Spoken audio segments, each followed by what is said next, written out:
Queren saber algo gracioso. He sido rico dos veces y pobre tres veces en mi vida. Y puedo decirles exactamente por qué sucedió cada vez. No tuvo nada que ver con la suerte, nada que ver con la economía, nada que ver con a quien conoce o que oportunidades me caen del cielo. Tuvo todo que ver con en quien me estaba convirtiendo. Mi nombre es Salvatore I. Benedetto. Tengo 106 años. Lega este país en 1928 con mi padre y mi hermana. $40, sin hablar inglés, una bolsa de herramientas de zapatero. Vivíamos en un apartamento de 2 habitaciones en Brooklyn con 15 personas en Union Solo Baño. He hecho zapatos con estas manos durante más de 90 años. He enterrado a 2 esposas. He visto mi taller incendiarse y reconstruirlo de las cenizas. He estado tan pobre que comí pan y agua durante una semana. Y he tenido la suficiente comodidad como para lavar a mi esposa over el Gran Canon. Y esto es lo que se concretiza. Si quieres ser rico y feliz, deja de perseguir la riqueza y la felicidad. Empieza a construir en el tipo de persona que la riqueza y la felicidad quieren seguir a casa. Ese es el secreto. Y ese es la clave. Todo lo demás son detalles. Pero déjame dar los detalles de todos modos porque tengo tiempo y necesitas escuchar esto. Mi padre, Enzo Benedetto, me enseñó a hacer zapatos desde que tenía 10 años. Me sentaba en una caja de naranjas junto a su banco de trabajo después de la escuela, observando cómo se movían sus manos, pretendo cuero, cosiendo sulas, dando forma a los tacones. Nunca explico mucho. Simplemente lo hacía y yo observaba y, finalmente, lo intent y el grunía cuando me equivocaba y esencia cuando lo hacía bien. A los 15 años podía hacer union par de zapatos de Louisiana nada. Del cuero crudo al producto terminado. Pero esto es lo que mi padre me enseñó que no tenía nada que ver con los zapatos. Dijo, y esto fue en italiano. Y estoy traduciendo. Mi dijo. Sao, un hombre que solo aprende su oficio solo tendrá su oficio. Un hombre que se conoce a sí mismo puede tener cualquier cosa. No lo entendí cuando tenía 15 años. Pensé que solo estaba filosófico, como suelen poner los viejos italianos después de beber demasiado vino. Pero me estaba diciendo lo más importante que jamás me indica. Trabaja más en ti mismo que en tu trabajo. Verás, mi padre trabajaba 16 horas al día en una fábrica. Luego llegaba a casa y arreglaba zapatos por la noche. Era el hombre más trabajador que conocido. Pero murió a los 61 años sin union centavo, en el banco y con las manos tan desgastadas que apenas podía sostener una taza de café. Trabajaba duro, pero solo trabajaba duro en su trabajo. Nunca trabajó en sí mismo. Nunca aprendió a leer inglés, a pesar de haber vivido aquí 24 años. Nunca preguntó cómo funcionaba el dinero. Nunca intentó comprender por qué algunos zapateros seguían siendo pobres y otros abrían sus propios talleres. Simplemente agachaba la cabeza y trabajaba. Y lo amaba. Lo honro. Pero decidí que no había a cometer el mismo error. Así que esto es lo que quiero que entiendas. Anótalo si es necesario. Tus ingresos. Y no me refiero solo al dinero. Me refiero a la riqueza de toda tu vida. Tus ingresos nunca superarán con creces tu desarrollo personal. A veces tienes suerte. Consigues un aumento, una herencia, una ganancia inesperada. Pero si no te has convertido en la persona que pueda manejar ese nivel de éxito, desaparece cada vez. Lo he visto cientos de veces. Un tipo gana dinero, lo pierde en 2 años. Una mujer consigue un ascenso, se agota en 6 meses. Alguien se encuentra en una buena relación. La destruye porque no ha trabajado en sí mismo. El éxito no es algo que persigues. Es algo que haces por la persona en la que te conviertes. Así que deja de correr por ahí tratando de alcanzarlo. Siéntate, trabaja en ti mismo y observa lo que sucede. Ahora, Déjame conjarte como ese desarrollo esto en mi propia vida porque la teoría es inútil sin pruebas. Aubrey Benedetto's Fine Shoes in Bay Ridge, Brooklyn. Tenía 32 años, era viudo con dos hijos pequeños y no tenía ni idea de cómo abrir un negocio. Ni ahorros, ni formación empresarial. Solo un conjunto de habilidades y una necesidad imperiosa de construir algo propio. Los dos primeros años, estuve a punto de quebrar dos veces. No sabía llevar la contabilidad. No sabía poner precio a las cosas. No sabía cómo tratar con clientes que querían regatear y con proveedores que querían engañar. Solo sabía hacer zapatos. Y recuerdo una noche. Era un jueves de febrero de 1954. Un frío intenso, la nieve se acumulaba afuera. Estaba sentado en la tienda después de cerrar, mirando una pila de facturas. No podía pagar. Y pensé, voy a perderlo todo porque no sé lo suficiente. No porque no trabajara duro. Trabajaba 70 horas a la semana, pero trabajaba duro, haciendo zapatos, arreglando tacones, hablando con los clientes. No estaba trabajando en mí misma, aprendiendo a dirigir un negocio, administrar el dinero, a pensar como alguien que triunfa en lugar de alguien que simplemente sobrevive. Así que esa noche tomé la decisión de que cada día había de aprender algo nuevo. No sobre zapatos, sino sobre la vida, sobre negocios, sobre la gente, sobre mí misma. Y esto es lo que hice. Tú también puedes hacerlo a partir de mañana. Lo primero que empecé, de lectura. Ahora no tenía mucha educación. Octavo grado, eso es todo. Mi inglés no era muy bueno. Todavía tenía un acento tan fuerte que se podía cortar con un cuchillo. Pero comencé a leer de todos modos. Lea el periódico todos los días. No solo las historias, sino la sección de negocios. Al principio no entendía la mitad, pero seguí leyendo. Encontré libros sobre negocios, cómo llevar la contabilidad, cómo hablar con los clientes, cómo poner precio a tu trabajo. Los leía despacio con un diccionario al lado. Me tomo un mes terminar un libro. No importa. Lo termino. 30 minutos al día. Eso es todo lo que se necesita.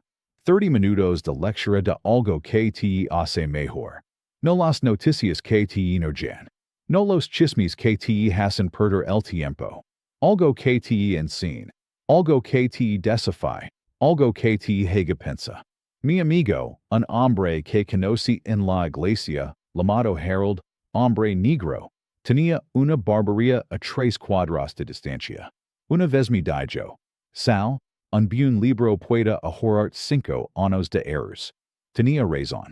¿Sabes cuántos libros hay por ahí escritos por gente que ya descubrió lo que tú estás tratando de descubrir? Cientos. Miles. Escribieron como lo hicieron y la gente no los lee. ¿Cómo explicas eso? Lee todos los días. No importa si son 30 minutos o una hora. Solo lee. Segundo, empieza a escuchar. Había un anciano en mi barrio, el señor Abramovich. Dirigió una sastrería en la esquina durante 40 años. Exitoso, respetado, dueño de su edificio. Lupedi que tomaremos un café un domingo. Dijo que sí. Ahora escucha esto porque es importante. Pague su café. ¿Me oyes? No esperé a que se ofreciera. No asumí que el hombre exitoso debía pagar. Pague porque lo estaba pidiendo su tiempo era valioso. Y no se recibe sin dar algo a cambio. Nos sentamos durante 2 horas. Las preguntas. ¿Cómo pones precio a tu trabajo? ¿Cómo manejas a los clientes que no pagan? ¿Cómo sabes cuándo expandir y cuándo mantener pequeño? El hablo. Yo escucho. Anoté cosas en una pequeña libreta que llevaba a todas partes. Y esto es lo que me dijo que lo cambió todo. Estás cobrando muy poco. Pris que cobrar menos atraerá más clientes. Pero solo atri clientes que no valoran lo que haces. Cobra lo que vales. La gente adecuada pagará. Subí mis precios la semana siguiente, perdí algunos clientes. Los que se quedaron durante 30 años. Enviaron a sus hijos, a sus nietos. Una conversación, una taza de café cambio por completo la dirección de mi negocio. Así que, esto es lo que quiero que hagas. Encuentra alguien que esté haciendo lo que tú quieres hacer. Invítalo a almorzar. Pega. Haz preguntas. Cale y escucha. La mayoría de la gente nunca hace esto. Piensan, oh, esa persona está ocupada. No quiere hablar conmigo. Incorrecto. A la gente exitosa le encanta hablar de cómo lo hicieron. Les halaga que hayas preguntado. Quieren ayudar. Pero tienes que preguntar. Tienes que presentarte. Tienes que ser lo suficientemente humilde como para decir. No sé cómo hacer esto. ¿Me enseñarías? La gente pobre no invita a cenar a la gente exitosa. Dicen, es rico. Que si pague su propia comida. Why siguen siendo pobres? No seas así. Tercera cosa, empieza a ver success leaves pills. Solo tienes que prestar atención. Había una zapateria en Manhattan. Moretz en el Upper East Side. Trabajo hermoso, precios altos, siempre lino. Tomé el tren hasta allí un sábado solo para observar. Observe cómo el dueño saludaba a los clientes por su nombre con un apretón de manos como si fueran amigos, no simples transactions. Observe cómo exhibía su trabajo, no amontonado en estantes, sino espaciado como si cada par fuera una obra de arte. Observe cómo si movía sin prisa, seguro, como si tuviera todo el tiempo del mundo, incluso cuando la tienda estaba llena. Why pence? Esa es la diferencia. No eran solo sus habilidades. Fue su presencia, la forma en que hacía que la gente se sintiera importante. Empieza a hacer lo mismo. Aprendí los nombres de mis clientes. Pregunt por sus familias. Vaya el ritmo incluso cuando estaba ocupado. Los hice sentir como si fueran la única persona en la sala. El negocio se duplicó en un año. Presta atención.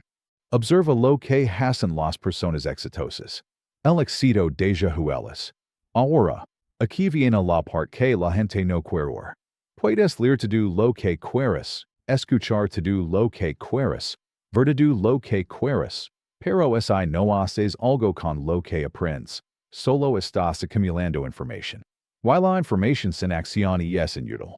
El conocimiento no es poder. La acción es poder. El tipo que lee libros sobre negocios pero nunca abre un negocio. No está educado. Está entretenido. La mujer que toma 100 cursos pero nunca aplica lo que aprende. No está invirtiendo en sí misma. Está yendo del riesgo de intentarlo de verdad. He conocido gente así. Gente inteligente. Gente que lo sabe todo pero no hace nada. Pueden dar todas las razones por las que algo no funcionará. Pero nunca han construido nada ellos mismos. No seas esa persona. Aprende algo y haz algo con el mañana. No la semana que viene, mañana. ¿Qué vas a hacer? Mañana será diferente de lo que haces hoy. Si la respuesta es nada, adivina qué? Tu vida dentro de 5 años será exactamente igual a tu vida ahora. No es una amenaza. Son matemáticas. Déjame contarte sobre el incendio. 14 de noviembre de 1978. Mi tienda se quemó. Incendio eléctrico. En medio de la noche. Tenía 58 años. Todo lo que había construido durante 26 años se había perdido. Ceniza, humo y olor a cuero quemado. Estaba allí en pijama viendo a los bomberos rochar agua sobre lo que solía ser el trabajo de mi vida y pensé que se había acabado. Pero esto fue lo que pasó después. El vecindario apareció. La SRH entrego comida. El señor Ali reconstruyó mis estanterías. Los clientes enviaron dinero, enviaron cartas, enviaron a sus hijos para ayudar con la limpieza. Y me di cuenta de algo que había estado haciendo bien todos esos años sin saberlo. No solo había estado construyendo un negocio. Me había estado construyendo a mí mismo en el tipo de persona a la que la gente quería ayudar. Todos esos años aprendiendo sus nombres, escuchando sus problemas, arreglando los zapatos de sus hijos gratis. asistiendo a funerals, bodas y bautizos. Eso no fue tiempo perdido. Fue una inversión. No en el negocio. En mí, en la persona en la que me estaba convirtiendo. Cuando llegó el incendio, el negocio se quemó. Pero en lo que me había convertido, una persona en la que la gente confiaba, respetaba y quería apoyar, eso no se quemó. Eso era a prueba de fuego. Y eso es lo que me permitió reconstruir. Así que, esto es lo que necesito que entiendas. No estás construyendo una carrera. No estás construyendo una cuenta bancaria. No estás construyendo un negocio. Te estás construyendo a ti mismo. Y en lo que te conviertes. Eso es lo que atraerá la vida que vivirás. Si te conviertes en alguien que toma atajos, atraerás una vida llena de atajos que no llevan a ninguna parte. Si te conviertes en alguien que culpa a los demás, atraerás una vida llena de excusas y resentimiento. Si te conviertes en alguien que aprende, que crece, que se presenta, que hace lo difícil incluso cuando nadie lo ve, atraerás una vida que vale la pena vivir. El éxito se atri, no se persigue. Deja de perseguir. Empiezo a convertir. Tengo 106 años. Y sobrevivido a todos con los que empiezo. Mi madre, mi padre, mi hermana, dos esposas, la mayoría de mis amigos. Pero sigo aquí, sigo preparando mi espresso por la mañana, sigo aprendiendo cosas. Mi nieta me enseñó a usar una computadora el año pasado. Sigo trabajando en mi mismo porque ese es el único trabajo que realmente ha importado. Y te diré esto, soy feliz. No porque mi vida haya sido fácil. No lo fue. Perdí a mi madre a los 5 años. Perdí a mi primera esposa a los 31. Vi como todo lo que construí se quemaba. Mi propio hijo se negó a hablarme durante años. Soy feliz porque decidí serlo. Porque me convertí en el tipo de persona que elige la alegría sobre la amargura, la curiosidad sobre la comodidad, el crecimiento sobre el estancamiento. La felicidad no reside en lo que obtienes, sino en lo que te conviertes. Así que deja de esperar que la vida te dé la felicidad. Deja de esperar el trabajo perfecto, la relación perfecta, la cantidad de dinero perfecta. Empieza a trabajar en ti mismo hoy mismo, ahora mismo. Li algo que te haga mejor. Busca a alguien que sepa más que tú y invítalo a comer. Observa cómo se desenvuelven las personas exitosas en el mundo y luego haz algo con lo que aprendes. Tu vida dentro de 5 años estará determinada por los libros que lees, las personas con las que pases tiempo y las acciones que tomes. Elige sabiamente. Y no sabes por dónde empezar.